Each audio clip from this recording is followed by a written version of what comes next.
Hi kids, welcome to Storytime. My name is Jill and today we're going to read Caps for Sale. Now this is an old book and it's by a woman with a really hard to pronounce name. Her name is Esphyr Slobodkina. That's Esphyr Slobodkina. And I like how it says told and illustrated by. That means that the same lady who wrote the story also made the pictures. Here we go, let's read. Caps for Sale. The tale of a peddler, some monkeys, and their monkey business. Published by HarperCollins Publishers.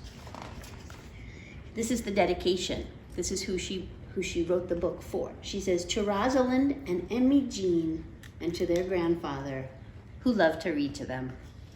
Aw, so nice. Can you see the picture? Okay. Once there was a peddler who sold caps, but he was not like an ordinary peddler carrying his wares on his back. He carried them on top of his head. First, he had on his own checked cap, then a bunch of gray caps, then a bunch of brown caps, then a bunch of blue caps, and on the very top, a bunch of red caps. Can you see all those colors? Gray caps, brown caps, blue caps, and at the very top, red caps. He walked up and down the streets, holding himself very straight so as not to upset his caps. As he went along, he called, "Caps! Caps for sale! 50 cents a cap!"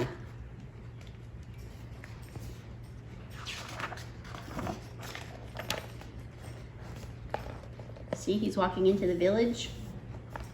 One morning, he couldn't sell any caps. He walked up the street, and he walked down the street calling, "Caps for sale! Caps for sale! 50 cents a cap!" But nobody wanted any caps. Oh, I'm going to read that part again. But nobody wanted any caps that morning. Nobody wanted even a red cap. He began to feel very hungry, but he had no money for lunch. I think I'll go for a walk in the country, said he. And he walked out of town slowly, slowly, so as not to upset his caps.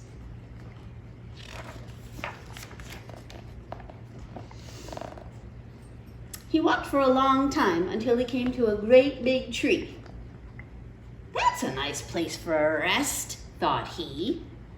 And he sat down very slowly under the tree and leaned back little by little against the tree trunk so as not to disturb the caps on his head. What do you think is going to happen?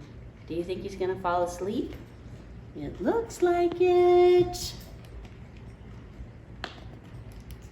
Then he put up his hand to feel if they were straight. First his own checked cap, then the gray caps, then the brown caps, then the blue caps, then the red caps, and then the caps on the very top.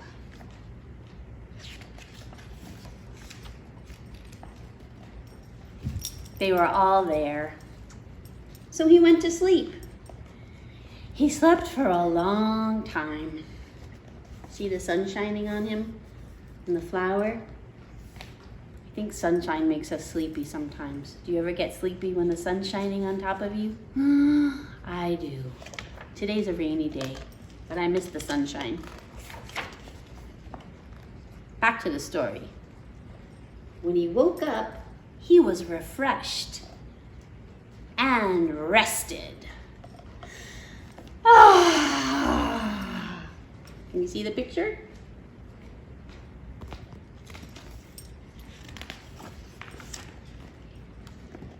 But before standing up, he felt with his hand to make sure his caps were in the right place.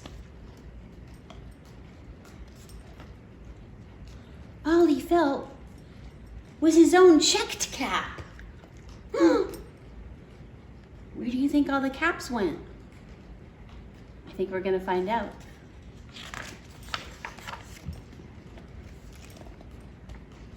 He looked to the right of him, no caps. He looked to the left of him, no caps. He looked in back of him, no caps. He looked behind the tree, no caps.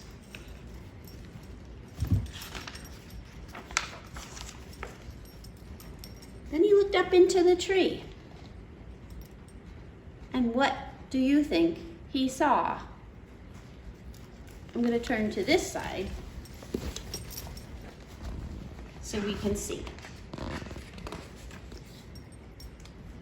What do you think he saw? I'm going to make this big so you can see it. On every branch sat a monkey. On every monkey was a gray or a brown or a blue or a red cap. Red, brown, blue, blue, checked. What's going on here, guys? These monkeys. Here's my monkey. Here, you want to say hi? This is my monkey, Louie. He's a troublemaker. He would steal a cap if he had a cap to steal, but he really steals shoes. All right, let's get back to our story. The peddler looked at the monkeys, and the monkeys looked at the peddler. He didn't know what to do. Finally, he spoke to them.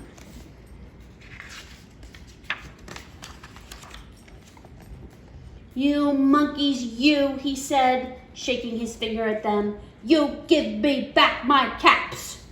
But the monkeys only shook their fingers back at him and said, "Tsu, tsu, tsu, tsu, tsu." I think they sound a little bit like him, don't you think? This made the peddler angry.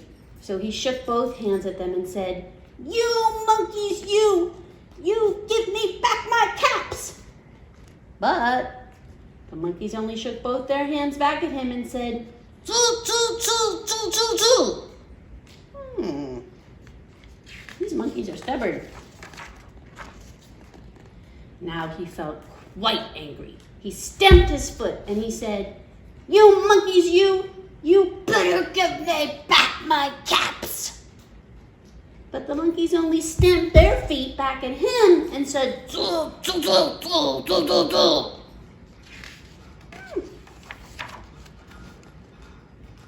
By this time, the peddler was really very, very angry.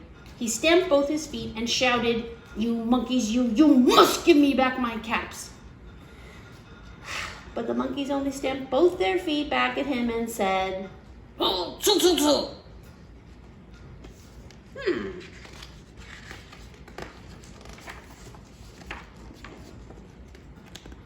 At last he became so angry that he pulled off his own cap, threw it on the ground, and began to walk away. Pulled off his own cap, threw it on the ground, and began to walk away. But then, each monkey pulled off his cap. Why do you think they did that? I think I know. Have you ever heard anyone say a monkey see, monkey do? I think these monkeys are monkey seeing and monkey doing. I'll read this page again. But then each monkey pulled off his cap, and all the gray caps, and all the brown caps, and all the blue caps, and all the red caps came flying down out of the tree.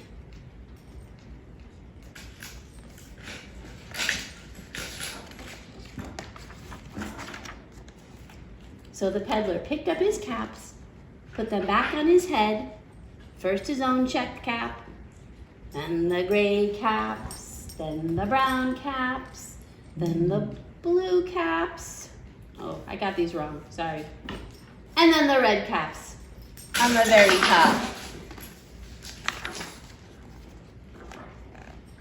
That noise is my little dog getting into a big bucket of seashells, so don't listen to him. He's got his own monkey problems. Back to the story. Slowly, slowly, he walked back to the town, calling, "Caps, caps Caps for sale, 50 cents a cap. The end.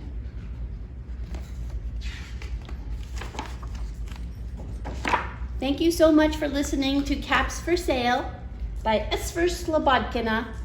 See you at the next story time. Bye, kids.